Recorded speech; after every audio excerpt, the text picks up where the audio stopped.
नमस्कार दोस्तों, स्वागत है आप सबों का मेरे YouTube channel that is biology eight finger tips by Saurabh Yadav. दोस्तों, मैं आज आप लोगों के सामने क्लास 9th की जो हमारा चैप्टर चल रहा है that is the diversity in living world में हम आज प्रोटिस्टा पढ़ने की कोशिश करेंगे। देखिए, इससे पहले हमने यूनिसेलुलर प्रोकैरियोट की अगर बात करें मोनोरन्स के बारे में बात की थी। आज हम पूरी तरह से जो प्रोटिस्टा है उसको खत्म करने की कोशिश करेंगे। तो चलिए आइए दोस्तों, बिना टाइम वेस्ट करते हुए हम स्टार्ट करते हैं प्रोटिस्टा। आप लोगों से एक स्पेशल रिक्वेस्ट है कि काइंडली मेरे चैनल को लाइक एंड सब्सक्राइब करना ना भूलें। अगर कुछ भी चीज़ें जो आपको नहीं समझ में आती हैं तो कमेंट बॉक्स में आप कमेंट करिएगा। मैं डेफिनेटली जैसे ही फ्री होऊंगा उस चीज़ को सॉल्व करके और आपको बताने की कोशिश करूंगा, ठीक है।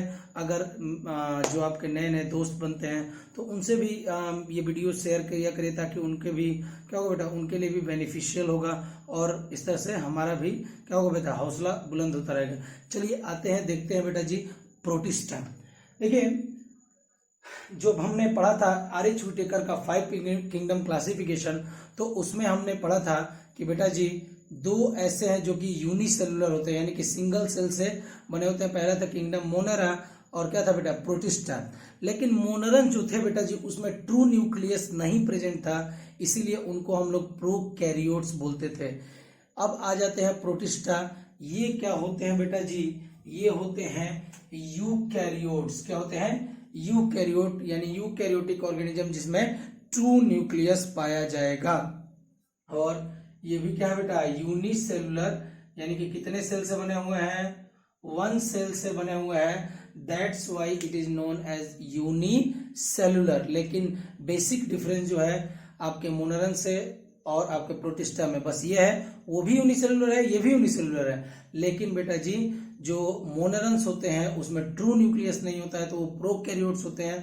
लेकिन प्रोटिस्टा क्या होता है बेटा जी, यूकैरियोट्स। किसको? क्योंकि इसके अंदर में क्या है, ट्रू न्यूक्लियस पाया जाता है। जैसे मान लीजिए ये दिखाया हुआ है, सेल मेम्ब्रेन बाहर वाला लेयर हो गया, फिर आपका न्यूक्लियस बीच में हो गया, न्यूक्लियस की बाहर वाली कवरिंग न्यूक्लियर एनवलप, यानी इसके बाहर में, न्यूक्लियर के बाहर में जो मेम्ब्रेन होती है उसको न्यूक्लियर मेम्ब्रेन या न्यूक्लियर एनवलप कहते हैं। तो इसमें ट्रू न्यूक्लियस पाया जाता है तो न्यूक्लियर एनवलप भी प्रेजेंट होगा।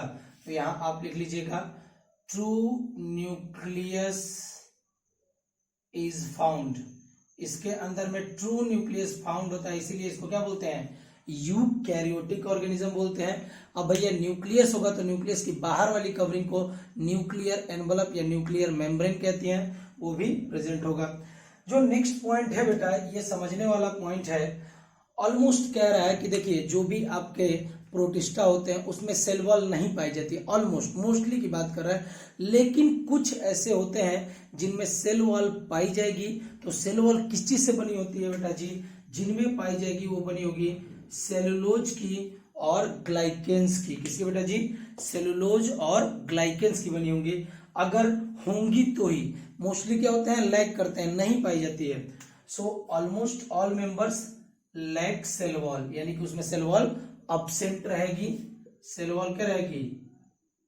अब्सेंट रहेगी। लेकिन कुछ ऐसे होते हैं जिनमें प्रेजेंट होगी।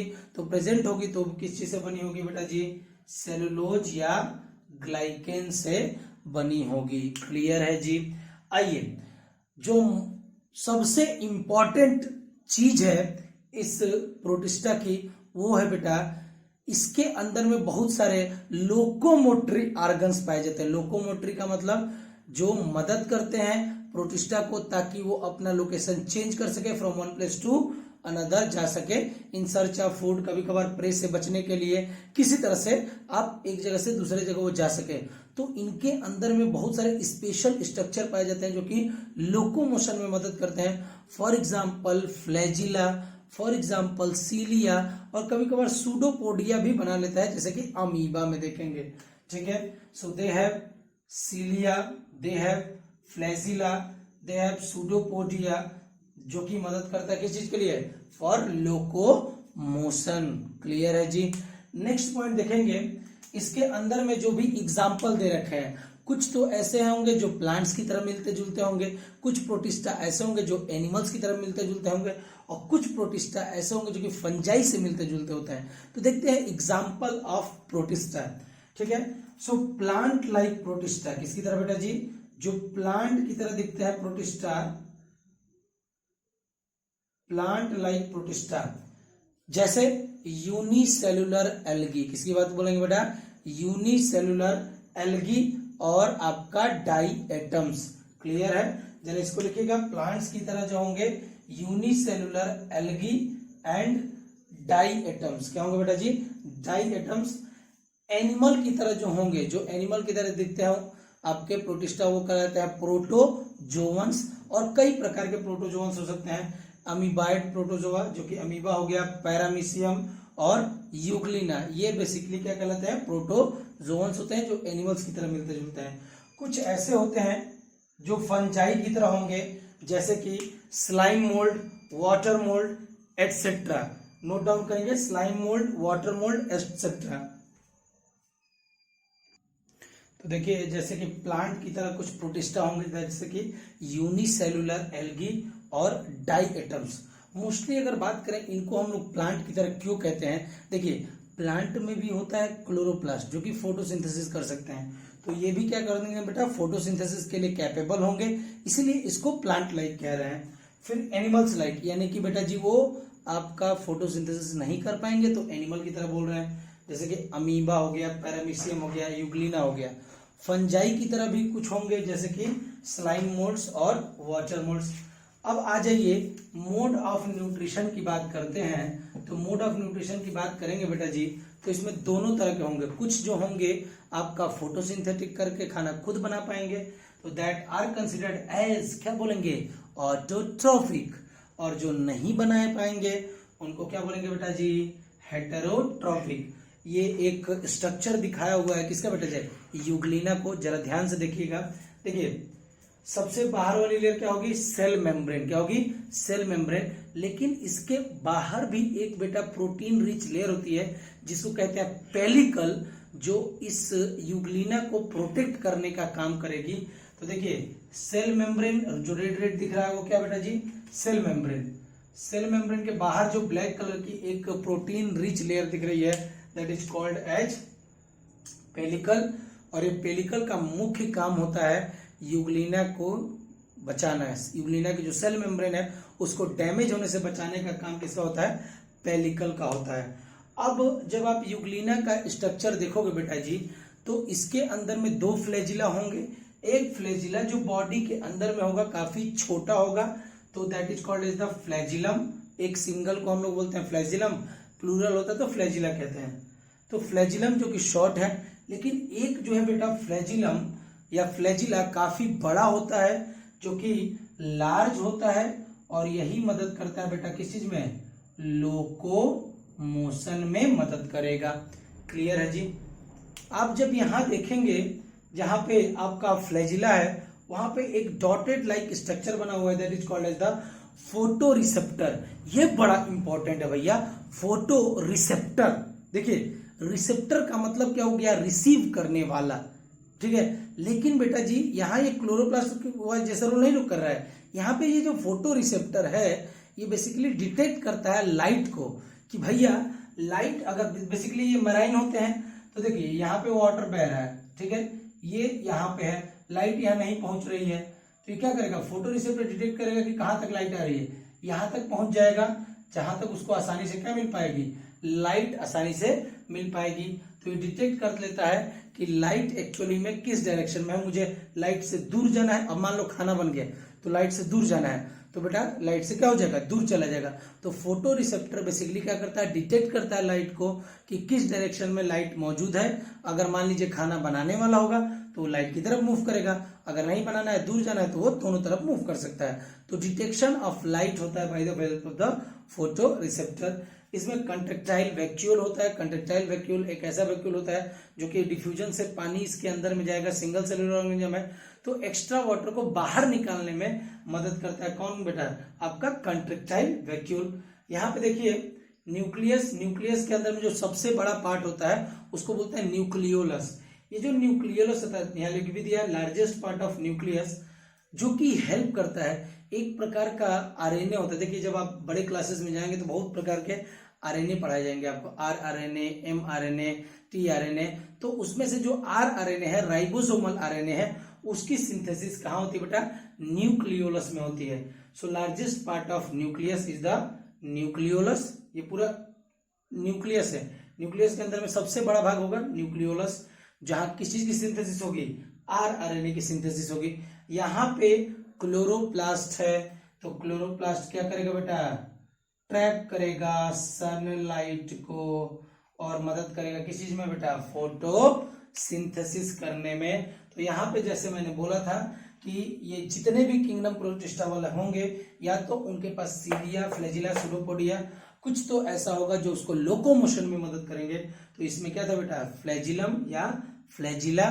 फ्लैजिलम सिंगल को कह रहे हैं, अगर प्लूरल लिखा जाता है तो फ्लैजिला लिखते हैं, ठीक है। तो फ्लैजिलम है यहाँ पे, जो मदद करता है बेटा किस चीज में? लोकोमोशन में। अब जो 5 क्लासेस है प्रोटिस्टा की, वो हम देखेंगे। पहले इसको 1 बाय 1 डाउनलोड कर लीजिए, नोट कर लीजिए। चलिए दोस्तों, अब जो वेरियस क्लासेस है प्रोटोजोआ की, प्रोटिस्टा की, वो पहले देखने की कोशिश करते हैं, ठीक है।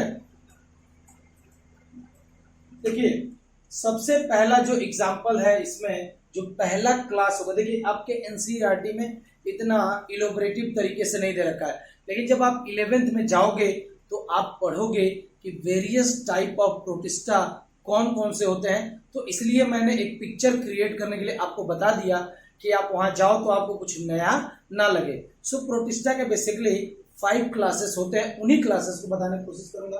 देखिए, पहला है क्राइजोफाइट्स। क्या होगा बेटा? क्राइजोफाइट्स। इन क्राइजोफाइट्स में 2 चीजों के बारे में पढ़ना होगा आपको, डाई एटम्स और गोल्डन एल्गी के बारे में, ठीक है। सेकेंड क्लास जो होगा वो होता है बेटा डाइनोफ्लैजिलेट्स। डाई मतलब 2 और फ्लैजिलेट्स मतलब फ्लैजिला। ये जो ऑर्गेनिज्म होंगे, इनके अंदर में 2 फ्लैजिला होंगे। जैसे एग्जांपल, रेड डाइनोफ्लैजिलेट्स जो होता है, रेड कलर का दिखता है, गैन्युलेक्स। क्या बेटा जी? गैन्युलेक्स एक एग्जांपल है इसका, आपके डाइनोफ्लैजिलेट्स का। इसके अंदर में दोनों फ्लैजिला है। देखिए, एक जैसे इस तरह से बॉडी है, एक तो इस तरह से होगा और एक बीच बॉडी से निकला, तो इसके दोनों फंक्शनल फ्लैजिला होंगे। क्योंकि आप मिसकंसेप्शन आपके माइंड में कुछ ना बैठ जाए कि यूग्लिना में भी 2 थे, ठीक है, जो अभी आगे आने वाला है, उसमें एक जो है बॉडी के अंदर वो मूवमेंट नहीं कर रहा है, लोकोमोशन में नहीं मदद कर रहा है, केवल एक मदद कर रहा था। यहाँ पे जो होगा डाइनोफ्लैजिलेट्स में दोनों मदद करेंगे मूवमेंट में। यूग्लिनॉइड्स, ठीक है जी, एग्जाम्पल क्या हो जाएगा? यूग्लिना। कितने फ्लैजिला? 2, लेकिन एक बॉडी के अंदर रहेगा और एक बॉडी के बाहर, जो कि बाहर वाला क्या होगा? मदद करेगा लोकोमोशन में। जो 4th क्लास है that is the slime moulds. Basically अगर हम बात करें स्लाइम मोल्ड्स, ये जो होते हैं आपके सेप्रोफाइटिक प्रोटिस्ट्स होते हैं। सेप्रोफाइटिक का मतलब क्या होता है बेटा जी? सुनिएगा, ऐसे ऑर्गेनिज्म जो डेड लिविंग ऑर्गेनिज्म के ऊपर सरवाइव करते हैं। किसके ऊपर? अपने न्यूट्रिशन के लिए अगर वो डेड प्लांट्स पे, डेड एनिमल्स पे सरवाइव करते हैं, उनके ऊपर से वो न्यूट्रिशन गेन कर रहे हैं, तो उनको बोलते हैं सेप्रोफाइटिक। क्या बोलेंगे बेटा? सेप्रोफाइटिक। यानी ये मरे हुए प्लांट्स, कुछ पार्ट होंगे जो प्लांट्स के पार्ट हो गए, और जो मरा हुआ एनिमल होगा उसके ऊपर ये सरवाइव करते हैं, तो इसको हम लोग बोलेंगे सेप्रोफाइटिक प्रोटिस्टास। क्या बोलेंगे? सेप्रोफाइटिक प्रोटिस्टास। जो मैं आपको यहां पे जरा लिख के बता दूं, saprophytic protists those survive on dead parts of plants and animals. Okay जी, जो डेड प्लांट्स एंड एनिमल्स के ऊपर सरवाइव करते हैं उनको बोलते हैं सेप्रोफाइटिक प्रोटिस्टा। एग्जांपल होगा मिक्सोगैस्ट्रिया। ओके जी, next that is the 5th type, जो हमने एक एक करके पढ़ा। सबसे पहला हमने क्या पढ़ा? क्राइजोफाइट्स। दूसरा हमने पढ़ा डाइनोफ्लैजिलेट्स। तीसरा हमने पढ़ा यूग्लिनॉइड्स। चौथा हमने पढ़ा स्लाइम मोल्ड्स। 5वां जो होता है, जो कि हेट्रोट्रोपिक मोड ऑफ न्यूट्रिशन में पाया जाता है, that is called as protozoa. So protozoans heterotrophic and live as predator, यानी कि किसी ऑर्गेनिज्म के ऊपर रहेंगे, that is called as the parasite. जैसे मैं होस्ट हूं, मेरे ऊपर लाइस रहती है, तो एक मोड ऑफ न्यूट्रिशन वो होता है जहां पे एक का फायदा है, किसका फायदा है, लाइस का, मेरा नुकसान है, प्लस माइनस रिलेशनशिप होती है जिसको हम लोग बोलते हैं पैरासिटिक। क्या बोलते हैं बेटा जी, पैरासिटिक मोड ऑफ न्यूट्रिशन, जिसके ऊपर क्या होगा बेटा जी, एक ऑर्गेनिज्म के ऊपर दूसरा सरवाइव करेगा लेकिन उसको किल नहीं करेगा। कभी भी लाइस मुझे मारता नहीं है, किल नहीं करता है, क्योंकि अगर मुझे किल कर देगा तो बेटा खुद कहां से खाना गेन करेगा। और एक होगा बेटा जी आपका प्रीडेटर, जो कि मार के खाने वाले होंगे। आपके प्रोटोजोअन्स में 4 अलग अलग प्रकार के प्रोटोजोअन्स के बारे में हमको जानकारी होनी चाहिए। पहला होगा एमीबॉयड प्रोटोजोआ, दूसरा होगा फ्लैजिलेटेड प्रोटोजोआ, तीसरा हम पढ़ेंगे सिलिएटेड प्रोटोजोआ, और चौथा the most important thing that is the स्पोरोजोअन्स। तो पहले इसको लिख लीजिए, फिर हम इस पे आते हैं।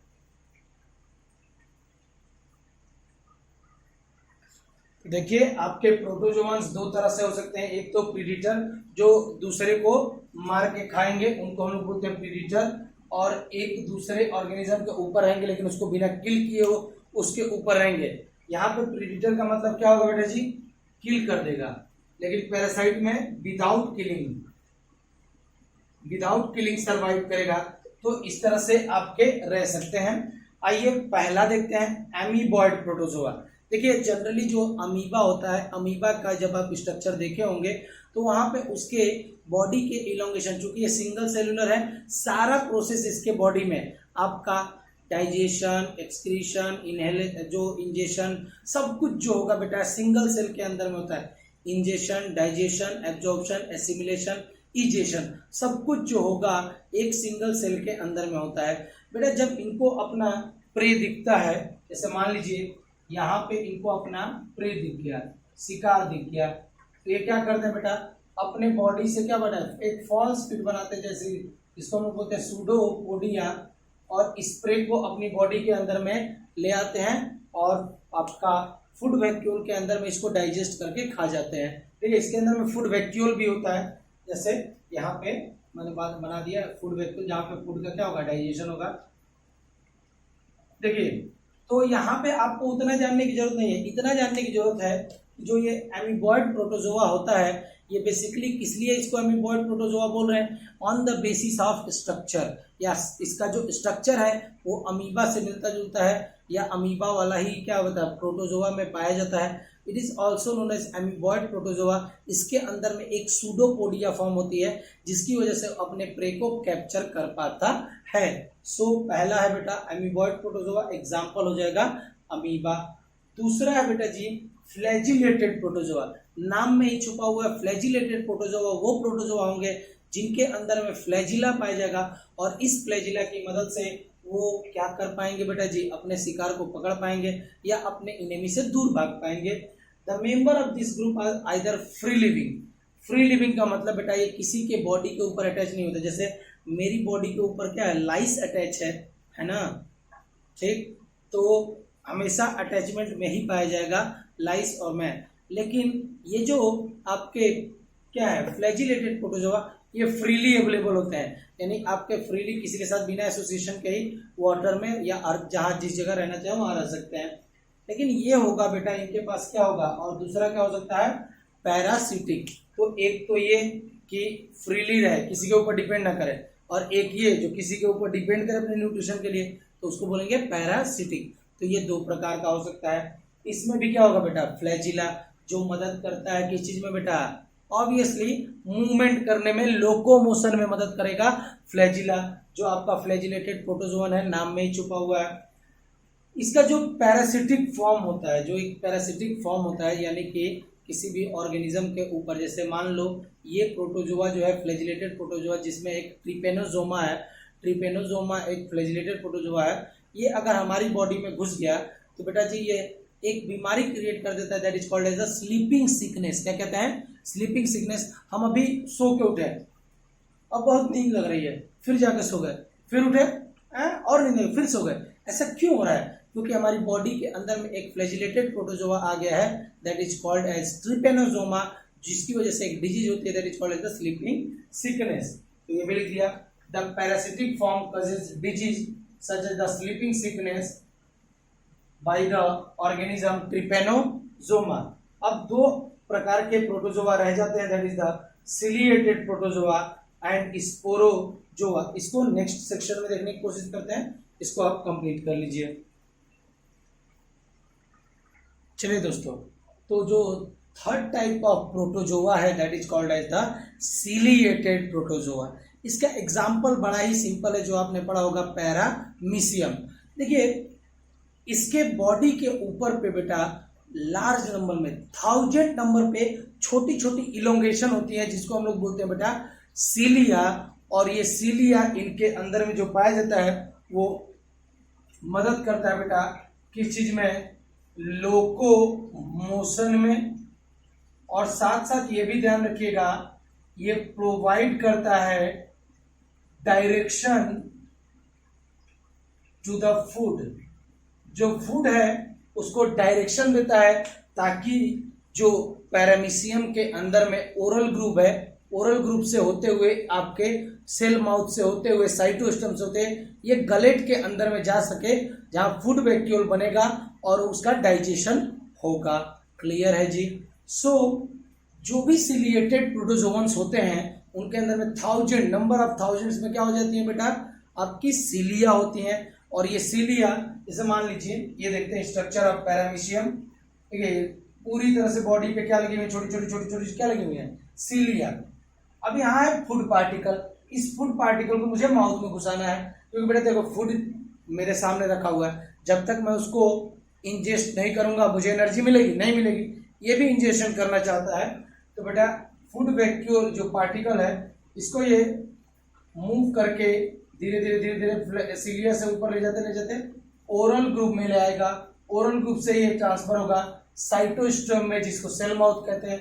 सेल माउथ से धीरे धीरे फूड ट्रांसफर होगा गलेट में, और गलेट के बाद में फूड वैक्यूल का फॉर्मेशन होगा, और फूड वैक्यूल के अंदर में इसका क्या हो जाएगा, डाइजेशन। और जब जो वेस्ट बचा होगा, एक पार्ट है जिसको साइटोपाइज बोलते हैं या एनल पोर भी बोलते हैं, यहां से जो वेस्ट मैंने दिखा दिया ये रिमूव हो जाएगा। सो बेसिकली जो सिलिएटेड प्रोटोजोन्स होते हैं ये होते हैं बेटा एक्वेटिक। क्या होगा बेटा जी, aquatic. These are aquatic active moving organism. Active moving organism क्यों कह रहे हैं, क्योंकि इनमें बेटा बहुत ही लार्ज नंबर में सीलिया पाए जाते हैं, बिकॉज प्रेजेंस ऑफ 1000 ऑफ सीलिया। और ये सीलिया ही मदद करते हैं इनके लोकोमोशन में। दे हैव गलेट, इसकी बात कर रहा है, इसमें क्या बेटा जी, गलेट है, cavity that opens outside of the cell surface, cell surface से बाहर में खुलती है। The coordinated movement of rows of cilia, कह रहा है कि ये इसका सीलिया का जो कोऑर्डिनेटेड मूवमेंट होता है, सब अगर देखो ऊपर की तरफ जा रही होंगी तो ऊपर की तरफ। अब खाना मान लो यहाँ फैला हुआ है, यहाँ रखा हुआ है, मान लो फूड यहाँ रखा हुआ है, तो ये क्या उधर की तरफ मूव करेंगे, नहीं, ये इस तरह से मूव करेंगी, ताकि खाना कहाँ आ जाए, अंदर आ जाए। लेकिन अगर नीचे की तरफ पड़ा हुआ है तो किस तरफ मूव करेंगी, ऊपर की तरफ मूव करेंगी। तो यही कह रहा है the coordinated movement of rows of सीलिया, एक कोऑर्डिनेटेड मूवमेंट में ये का मूवमेंट होता है। कॉजेज वाटर टू, इसकी वजह से वाटर धीरे धीरे पहले अंदर घुसता है, और वाटर के साथ साथ में फूड भी अंदर चला जाता है। Causes water to be laden with food to be steered into the gullet, यानी कि गलेट जो है एक तरह से गल्ला कह दो ना, गल्ले में हम लोग पैसे डालते हैं, उस तरह से यहाँ पे क्या कर रहा है, गलेट में हम लोग फूड को डाल रहे हैं वाटर के साथ में। क्लियर है जी। This is all about ciliated protozoa, और एग्जांपल है पैरामीशियम।